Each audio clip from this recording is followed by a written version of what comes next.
Muy buenas noches, hermanos, amigos. Pues este año no pudimos tener nuestra conferencia de modo presencial, pero damos gracias a Dios de que su palabra no está confinada, su palabra no está presa.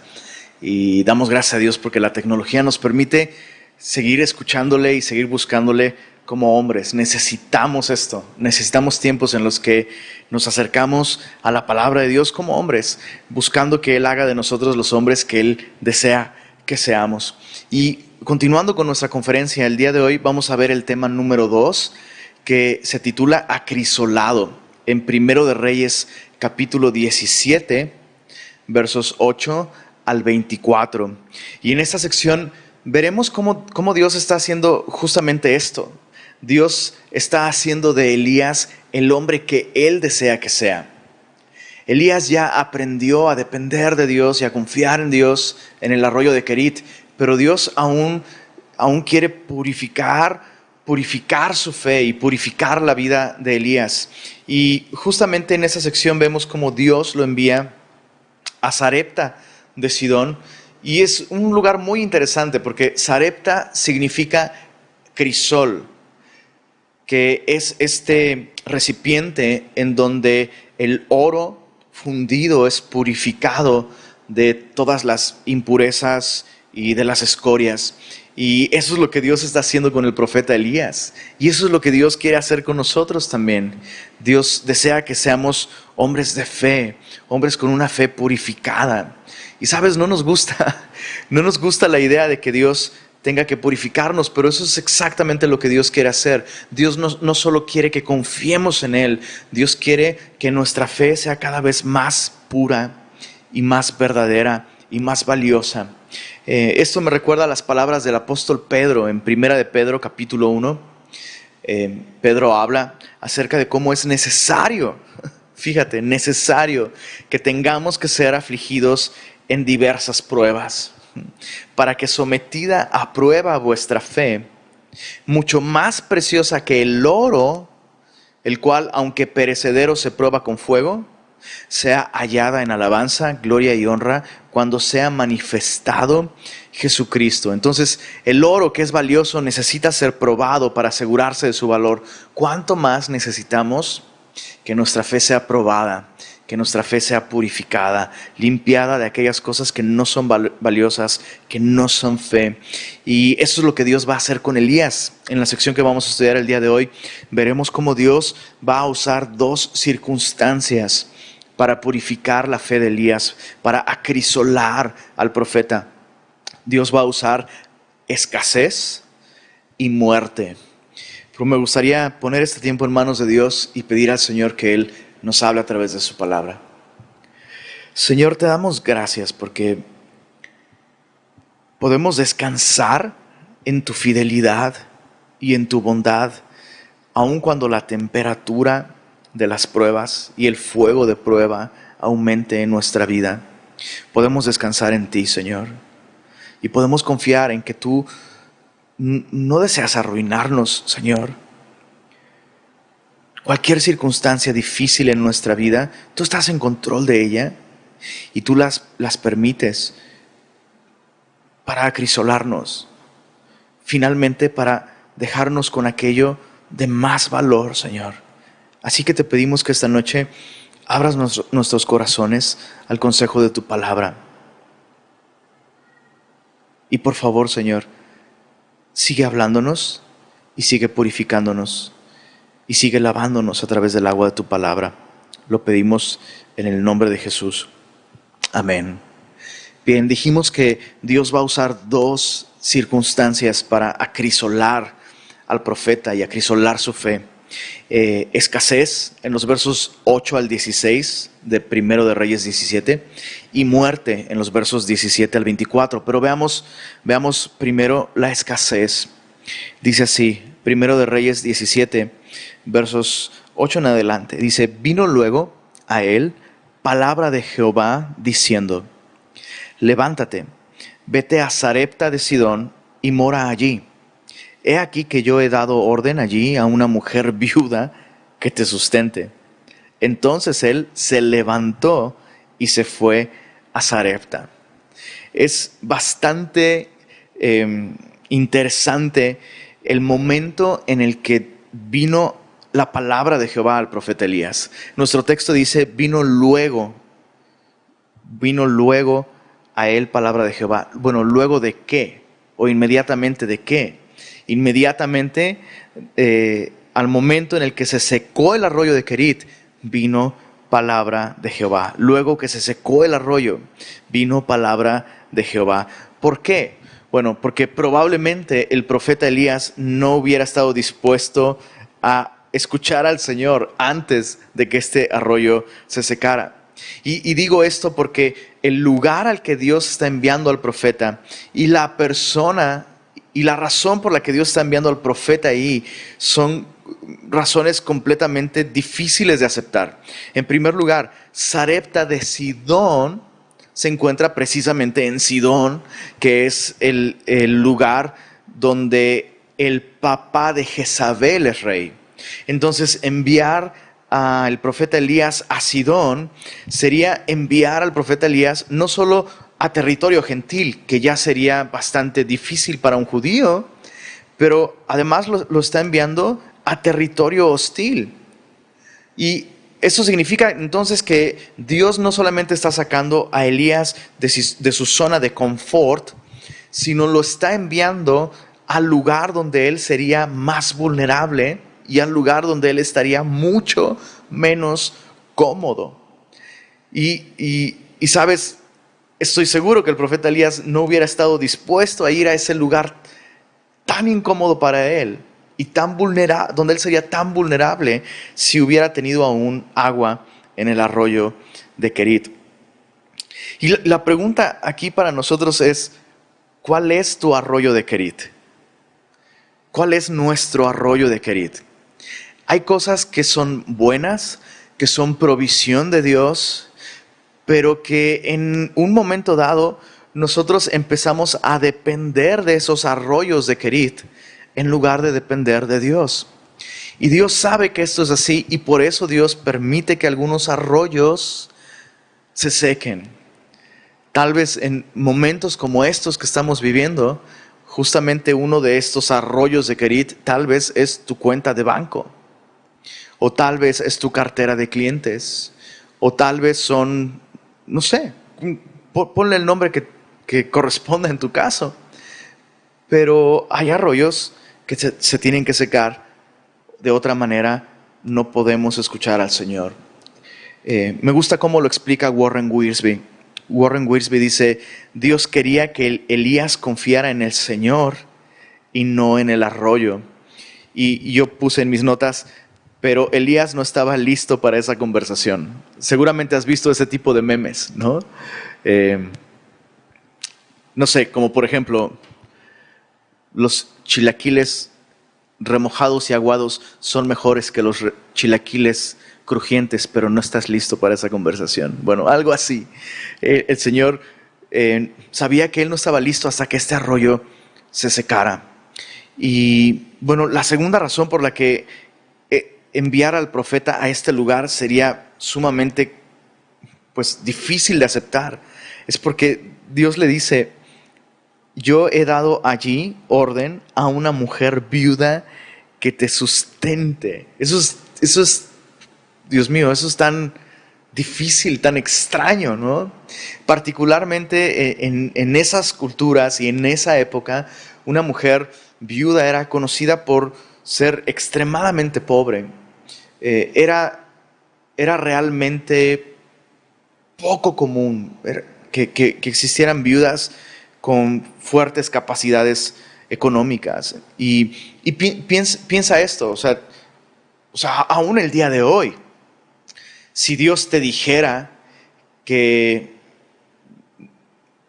en su plan y en su voluntad, Él te manda a ir y depender de una viuda, siendo hombre, pues eso es terrible, ¿no? Eso es difícil de aceptar. Y estaba meditando en esto, cómo pocas cosas pueden golpear el orgullo de un hombre, como no poder proveer.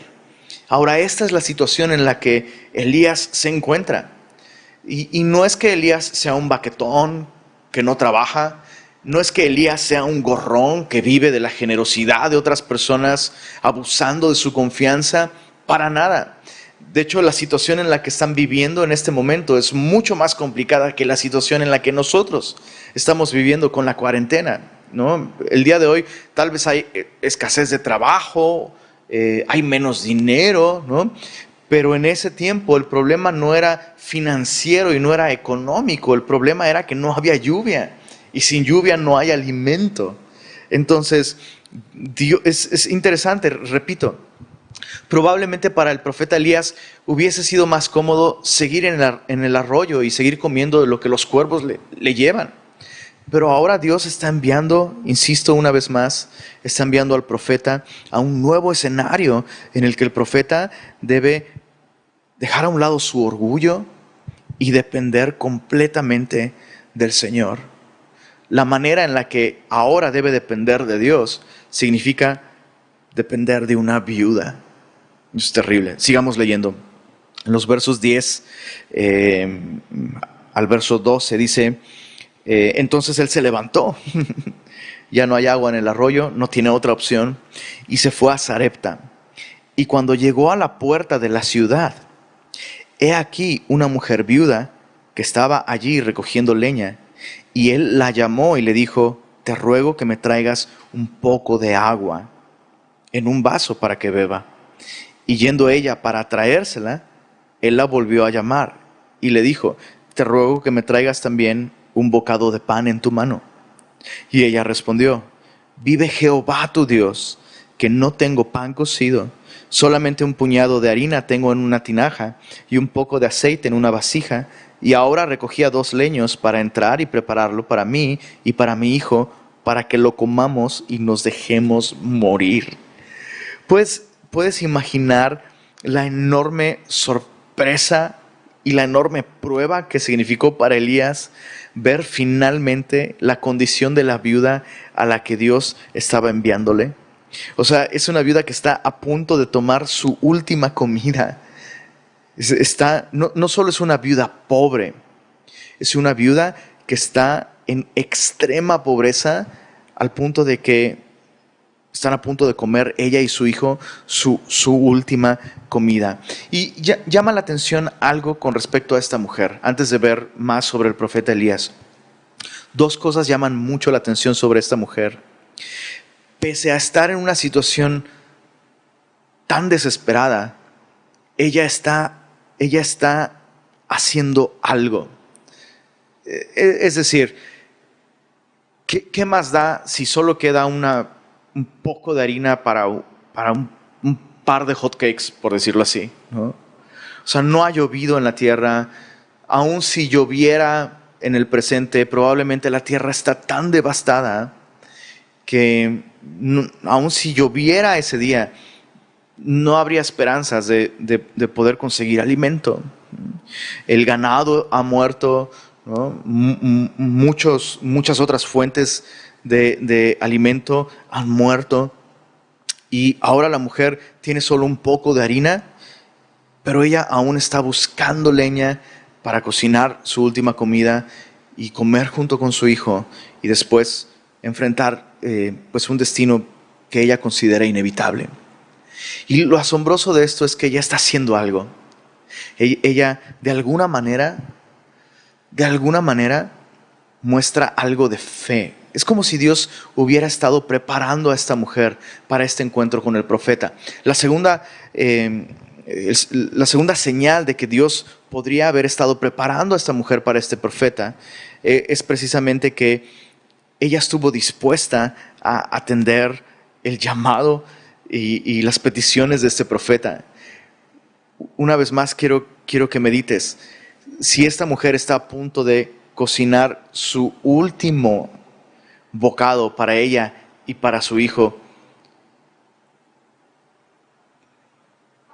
¿qué utilidad podría tener ella en servir a un extraño si ella va a morir? Pero otra vez, ella está dispuesta. Y llama la atención la manera en la que le contesta a él. Ella dice, vive Jehová tu Dios. Y muy probablemente esto no solo signifique que ella entiende que él es un hebreo, que confía en Jehová. Llama la atención la fórmula que ella está usando, vive Jehová tu Dios, porque es exactamente la misma frase que el profeta Elías usa cuando se presenta ante Acab y anuncia que no va a haber lluvia por 3 años. Vive Jehová, Dios de Israel, en cuya presencia estoy.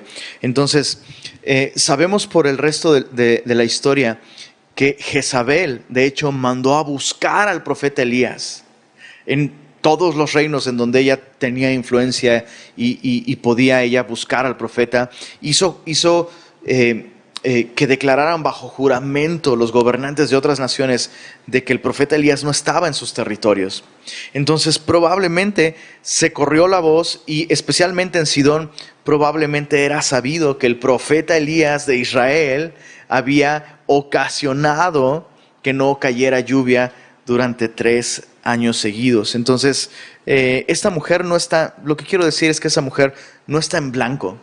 Dios ya ha estado trabajando en ella. Dios ha llegado a través de esas noticias a sus oídos, y esta mujer, pues, bueno, tiene algo de conocimiento acerca de Dios. Ahora, en el verso 13, mira la respuesta del profeta Elías. Después de escuchar que esta mujer está a punto de dejarse morir, esta mujer está a punto de comer su última cena, y dice en el verso 13, Elías le dijo: no tengas temor, ve, haz como has dicho, pero hazme a mí primero de ello una pequeña torta cocida debajo de la ceniza y tráemela. Y después harás para ti y para tu hijo, porque Jehová Dios de Israel ha dicho así: la harina de la tinaja no escaseará, ni el aceite de la vasija disminuirá, hasta el día en que Jehová haga llover sobre la faz de la tierra. Y este es el momento en donde el profeta Elías realmente actúa en confianza en lo que Dios le ha dicho. Hay que aclarar que cuando uno lee la historia por primera vez, tal vez, te da la impresión de que cuando el profeta Elías dice, hazme primero a mí, pues suena como una gandallez, ¿no? O sea, bro, es lo único que tiene ella y su hijo, ¿no? Y están a punto de comerlo para dejarse morir, ¿no? Pero no debemos pensar que esto es abuso de confianza, ¿no? Bueno, no, hazme a mí primero. No es abuso de confianza, sino es un ejemplo de confianza. ¿A qué me refiero con esto? A que Elías está poniéndose como un ejemplo de lo que significa confiar en Dios. ¿Por qué?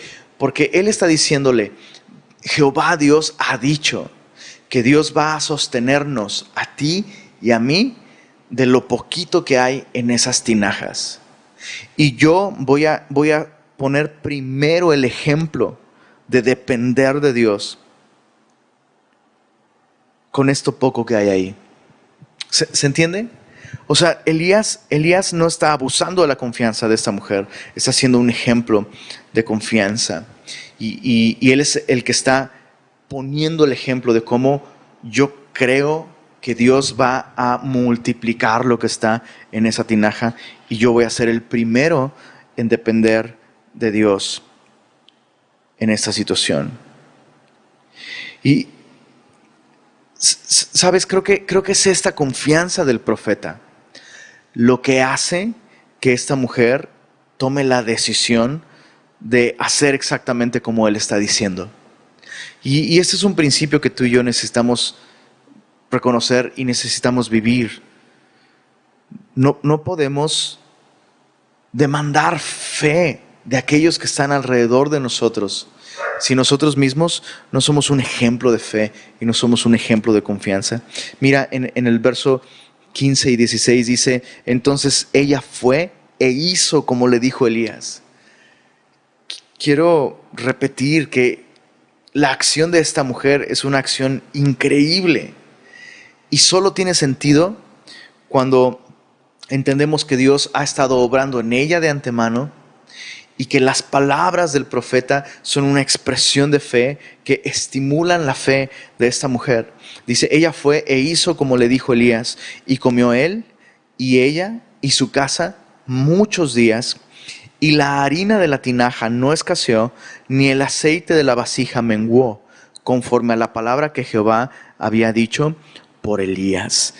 Puedes imaginar los días tan gloriosos que fueron, esos días de depender de Dios y de ver cómo, híjole, imagínate lo que fue para esta mujer encontrarse con Dios cada vez que ella entraba a su cocina a cocinar eso, esa poca harina y ese poco aceite para hacer tortas, para hacer pan.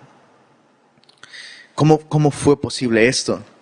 Bueno, esto fue posible gracias a un hombre que decidió confiar en el Señor. Y hay un par de lecciones importantes aquí para nosotros como hombres. Estaba meditando en cómo esto es tan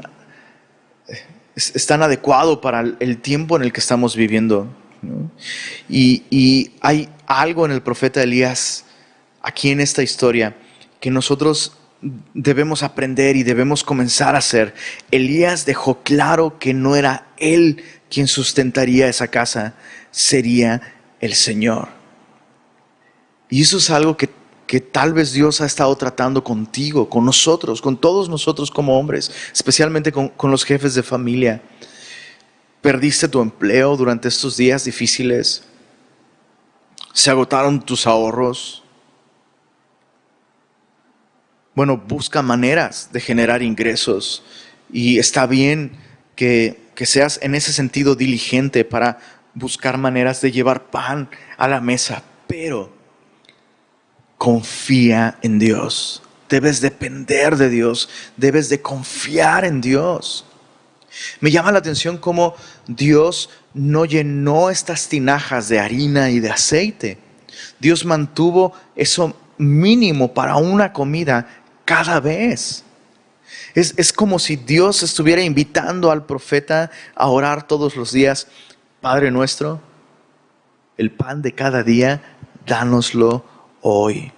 Entonces, sí, sé diligente, esfuérzate, sé luchón en ese sentido, pero confía en Dios y, más importante, dale a Dios la gloria. Esta mujer está viendo de primera mano cómo no es Baal quien hace fructíferos los campos, no es Baal quien provee. En Sidón, uno de los ídolos que más se adoraban era precisamente Baal. Era este Dios de la fertilidad, Dios de la abundancia para los sidonios. Y esta mujer está viendo cómo Jehová y no Baal es quien puede proveer y es quien puede suplir. Entonces, tal vez nosotros debemos aprender esta lección. Con trabajo o sin trabajo, con abundancia o con escasez, es Dios quien lleva provisión a tu casa. Es Dios. Nunca fuiste tú, nunca fui yo, nunca fuimos nosotros. Y tal vez llegó un momento en el que llevamos a nuestra familia y nosotros mismos nos postramos en confianza ante el Dios tarjeta de crédito, ante el Dios nómina, ante el Dios cuenta de banco, ante el Dios mi empresa, ante el Dios mi carrera, ante el Dios mi título, ante el Dios mi capacidad, ante el Dios mi fuerza. Y es tiempo de darle la gloria al único Dios vivo y verdadero. ¿Sabe tu familia a través de ti y a través de tu actitud que no eres tú con quien deben de estar agradecidos, sino con Dios? ¿Puede tu familia ver el día de hoy que tu confianza está en Dios y no en tu cuenta de banco? Lo segundo que vemos aquí es que, insisto, Dios no les llenó las vasijas, sino les dio lo suficiente para enseñarles a depender de Dios cada día. Y yo estoy seguro que durante esos días, Elías aprendió a orar todos los días por esa vasija de harina y esa vasija de aceite. Con toda certeza, Elías se convirtió en el hombre de oración que llegó a ser durante esos días. Y cuánto gozo debió haber en esta casa durante esos días. Imagino a la viuda, imagino al niño, ¿no?, sorprendido por ver esta provisión pues no acabarse nunca. Y seguramente fueron días llenos de bendición, gracias a un hombre que decidió confiar en Dios, depender de Dios, hacer a un lado su orgullo y darle a Dios la gloria por la provisión. Versos 17 al 24, viene un cambio en la historia. Y me gustaría leer los versos 17 al 18. Y antes de entrar a esta sección, recuerda que Dios no solo usó la escasez, Dios va a usar la muerte. Y sabes, después de un tiempo de bonanza y de bendición, suelen venir tiempos de prueba. Y esos tiempos son igualmente valiosos en manos de Dios, aunque suelen ser muy difíciles. Vamos a leer, dice versos 17 y 18. Después de estas cosas, aconteció que cayó enfermo el hijo del ama de la casa, y la enfermedad fue tan grave que no quedó en él aliento. Y ella dijo a Elías: ¿qué tengo yo contigo, varón de Dios? ¿Has venido a mí para traer a memoria mis iniquidades y para hacer morir a mi hijo? Todas las grandes bendiciones suelen venir acompañadas después de grandes pruebas. ¿Por qué? ¿Por qué eso es así? Y probablemente hasta tú mismo has escuchado o has dicho esta frase: ¿sabes qué? Todo está tan bien que ya hasta me da miedo, porque siento que esta es la calma antes de la tormenta. Y ¿sabes? Deberíamos de aprender a discernir el ritmo de la vida, el ritmo que Dios tiene para nosotros. Volviendo a las palabras del apóstol Pedro, dijo: no os sorprenda el fuego de prueba que ha sobrevenido, como si cosa extraña les aconteciera, porque es necesario. Entonces tú y yo debemos, durante los tiempos de bendición, durante los tiempos de provisión, durante los tiempos de paz, durante los tiempos de solaz, tú y yo debemos de prepararnos para los tiempos de prueba. Las bendiciones no son solamente para felicidad. Claro que Dios trajo felicidad a través de esta provisión de la harina y del aceite que no menguaban, pero las bendiciones no son solo para felicidad. Las bendiciones de Dios tienen la intención de fortalecernos para los tiempos de prueba. Es parecido a lo que vemos en Génesis con José y este periodo de abundancia con vacas gordas. No era un tiempo para ser descuidados, sino era un tiempo para atesorar, de modo que estuvieran listos para las vacas flacas. Ahora, no estoy hablando de esto en términos económicos, estoy hablando en términos espirituales. Las bendiciones de Dios en el presente son estímulos de Dios para que yo confíe en Él en el mañana, en el día de la prueba. La provisión de harina y de aceite eran estímulos de Dios para que la viuda y Elías confiaran en Dios como sustentador de la vida, de modo que estuvieran mejor preparados para confiar en Dios como el dador de la vida en la muerte de su hijo, en la muerte de este niño.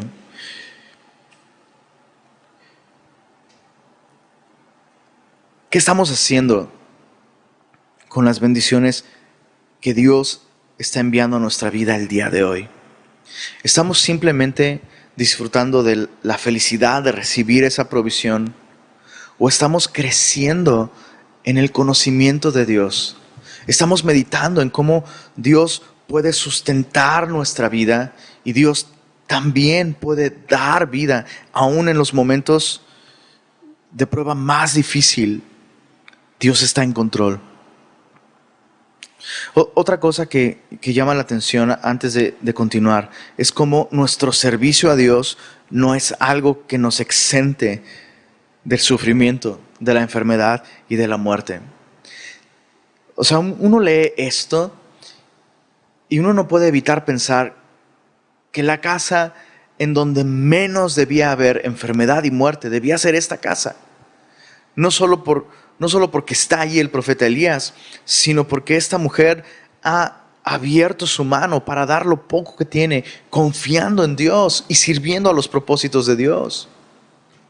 Pero entonces es muy sorprendente, ¿no? Que suele suceder que cuando atravesamos momentos de dificultad, momentos de enfermedad, momentos de sufrimiento, solemos preguntar, ¿por qué nosotros? ¿Por qué yo? Si yo he servido a Dios, si yo he ofrendado, si yo he dado, si yo he predicado, si yo he servido en la iglesia, si yo he hecho esto o aquello. Y sabes, nuestro servicio a Dios no es algo que nos exente de dolor y de sufrimiento. Por eso es que es tan peligroso este evangelio de la prosperidad, ¿no? Esta ideología falsa de que Dios quiere eliminar toda situación dolorosa de nuestra vida.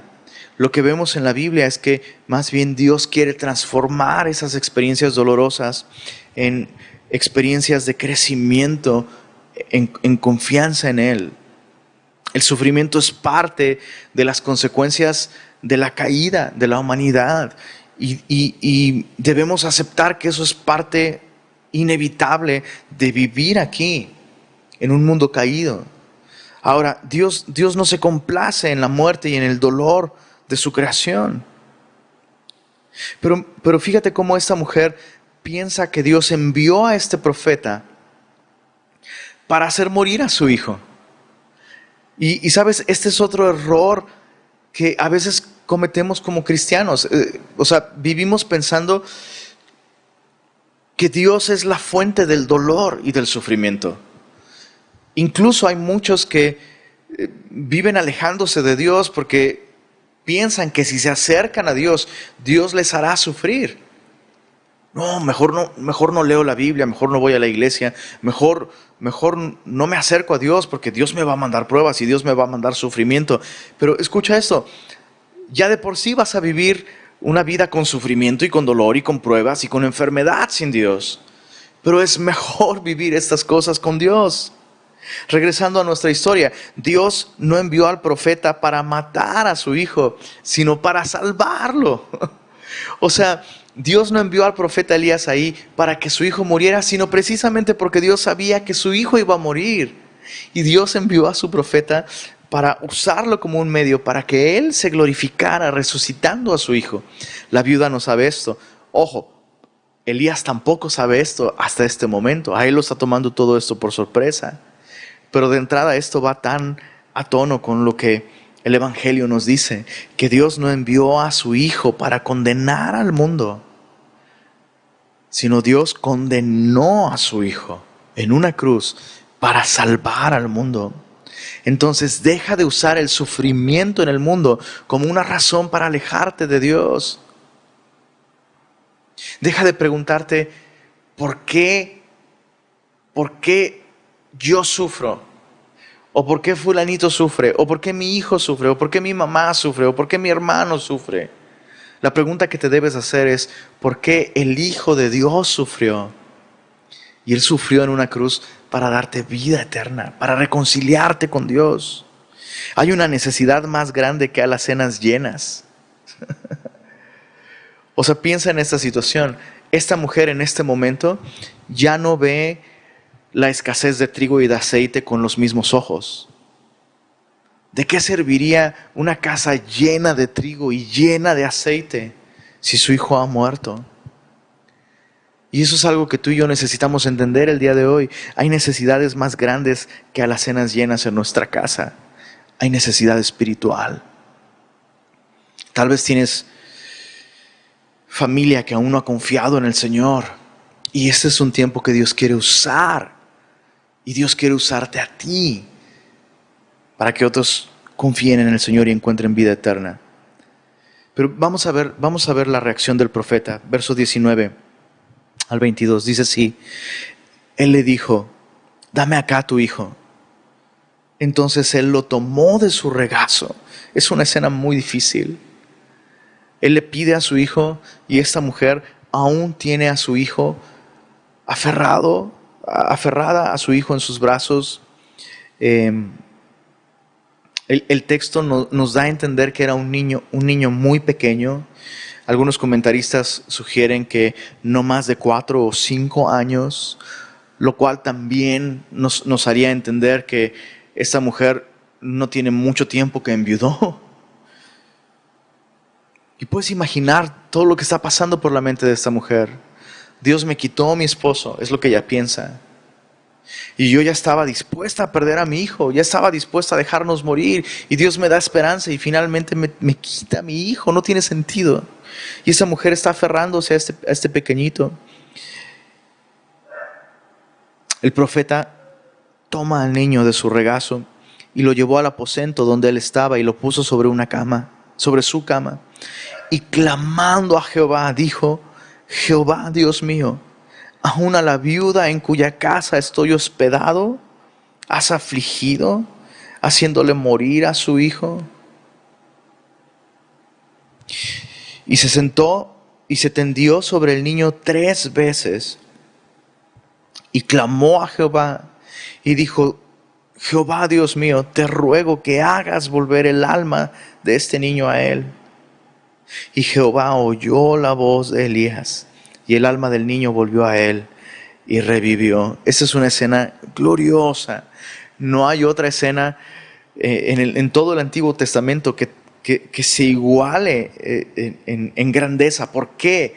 Porque este es el primer caso bíblico de alguien a quien Dios levanta de los muertos. No había ningún precedente de esto en la Biblia ni en la historia de Israel.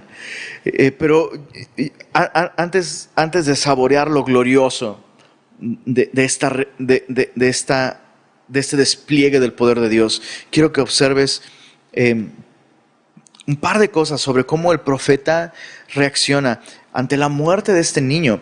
Y primero quisiera hablar sobre cómo el profeta Elías nos enseña a responder ante la muerte física, la muerte literal de alguien. Porque es desafortunado y es lamentable que a veces como cristianos respondemos a la muerte de seres queridos o cuando un amigo o algún conocido pierden a alguien, respondemos de un modo tan poco adecuado. Y me llama la atención cómo el profeta reacciona ante la pérdida de esta mujer. Lo primero que aprendemos del profeta Elías es que Elías no corrigió ni sermoneó a esta mujer. O sea, esta mujer eleva un reclamo, eleva preguntas, está consternada, no entiende. ¿Qué tengo yo contigo, varón de Dios? ¿Has venido para traer a memoria mis iniquidades y para hacer morir a mi hijo? ¿No? Entonces vemos todas estas preguntas, todas estas malas conclusiones. Son conclusiones erróneas. Pero Elías entiende que ella no necesita un sermón ni una corrección teológica. Necesitaba silencio. El profeta Elías no argumentó nada, no dijo nada. El profeta Elías escuchó a esta mujer. Y como cristianos necesitamos ser más empáticos en ese sentido. Habrá momentos para dar un versículo bíblico. Habrá momentos para hablar. Y eso es otra cosa importante. En momentos de pérdidas, habla la palabra de Dios. Habla de acuerdo a la palabra de Dios. Frases como tu angelito ahora está en el cielo. No son un buen consuelo. Está en un lugar mejor. Sabes, a lo mejor incluso la persona a la que se lo estás diciendo es cristiana y sabe que está en un lugar mejor. Pero una persona en un momento así necesita vivir su dolor y vivir su duelo y vivir su pérdida. No por nada las primeras lágrimas mencionadas en la Biblia son lágrimas derramadas en un funeral. Cuando Abraham pierde a su esposa, cuando Sara muere. Lo segundo que aprendemos del profeta Elías es que Elías tomó al pequeñito en sus propios brazos y lo llevó a su propia habitación. Y allí en esa habitación hizo suyo el dolor, hizo suyas las preguntas y llevó todo eso al Señor en oración. Entonces necesitamos ser más empáticos, no solo guardando silencio, sino llorando con los que lloran. Me llama la atención cómo aún Jesús dijo poco a Marta y a María cuando Lázaro murió, y aún Jesús lloró a Lázaro cuando Lázaro murió. Entonces, Dios usó a este hombre de un modo especial por estas maneras prácticas de responder ante el duelo de esta mujer. Pero ahora veamos los principios espirituales sobre los muertos espirituales. El profeta Elías hizo cosas muy extrañas aquí. Una de ellas fue, dice ahí, tenderse sobre el muchacho, ¿no? Este contacto físico. Algunos dicen, no, algunos dicen que el niño no estaba muerto, sino que el profeta Elías identificó que el niño seguía con vida y le dio respiración de boca a boca y primeros auxilios y el niño revivió, pero no es así. El texto es muy claro. Dejó de haber aliento en él, o sea, dejó de respirar, verso 17. Y en su oración él dice, haz volver el alma de este niño a él. Entonces no es que el niño tiene una condición física de la que él se puede recuperar con primeros auxilios. El niño estaba muerto. Y lo que él hace es este contacto, es cuerpo a cuerpo, es muy extraño. El profeta Elías no está haciendo esto porque, repito, hubiera alguna fórmula o algún antecedente. Creo que el profeta Elías amaba a este niño. O sea, ¿cuántos días probablemente este niño platicó con él?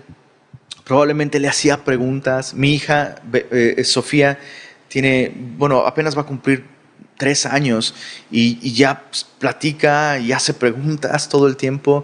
Y yo puedo imaginar al profeta Elías platicando con este niño, encariñándose con él, hablándole del Dios de Israel.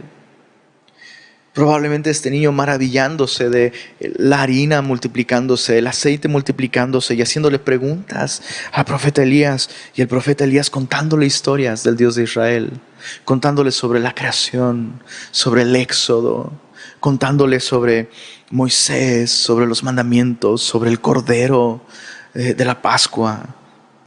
Y estoy seguro que Elías, más que estar siguiendo un rito extraño, se está tendiendo sobre este niño, abrazándole y amándole. Y eso es lo que nosotros necesitamos hacer con los muertos espirituales que están en nuestra casa o en nuestra familia.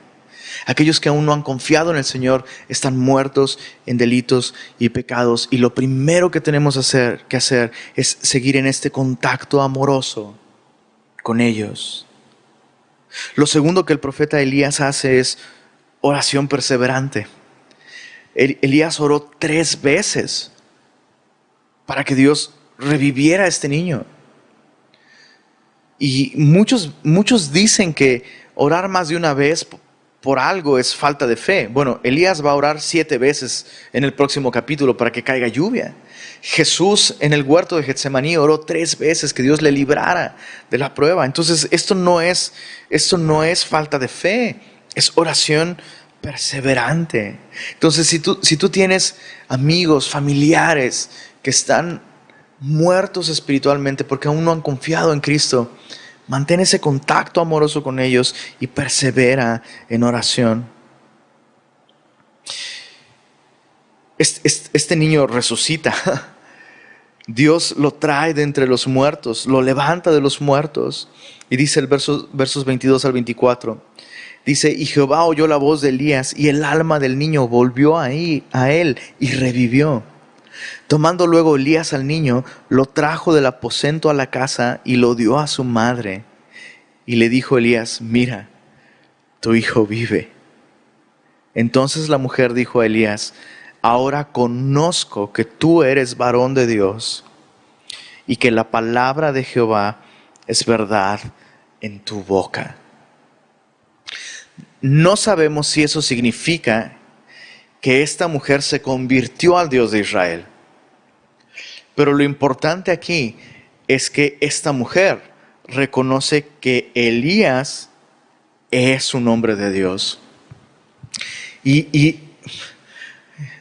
eso trae a mi mente lo que Jesús dijo, ¿no?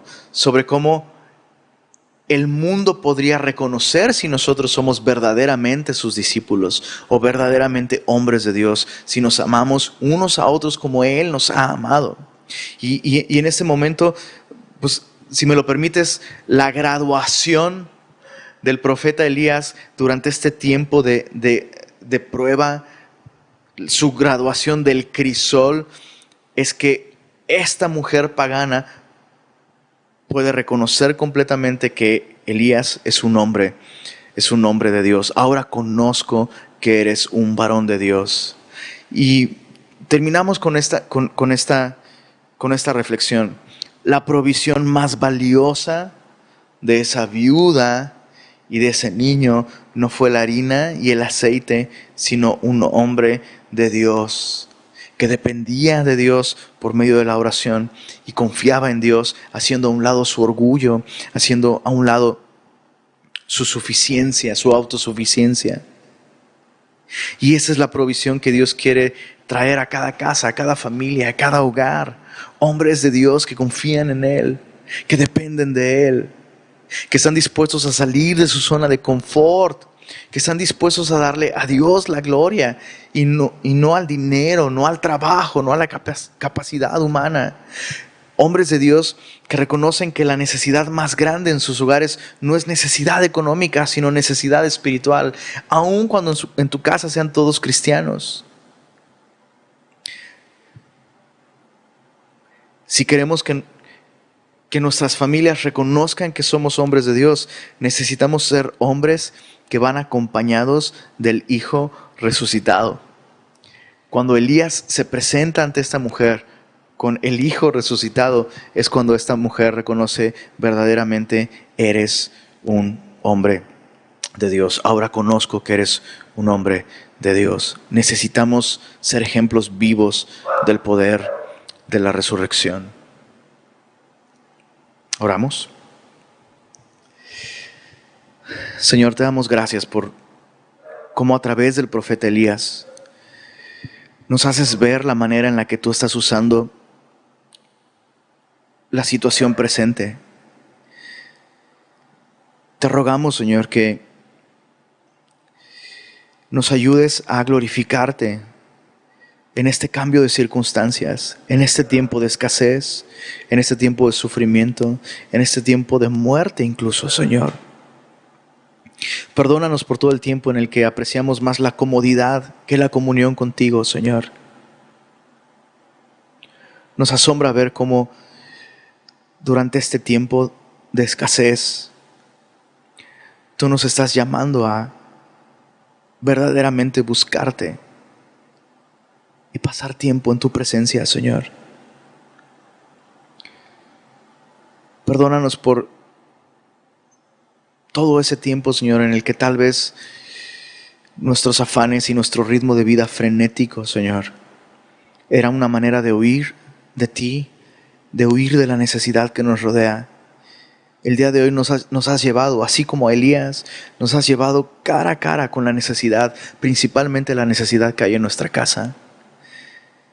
Y la necesidad más grande que hay ahí sigue siendo la espiritual, Señor. Aun cuando haya abundante provisión económica, Señor. Haz de nosotros hombres de Dios. Haz de nosotros hombres de oración. Ayúdanos a depender cada día de ti, Señor. Y trae vida, Señor, a nuestros hogares. Trae vida a través de tu palabra. Lo pedimos en el nombre de Jesús.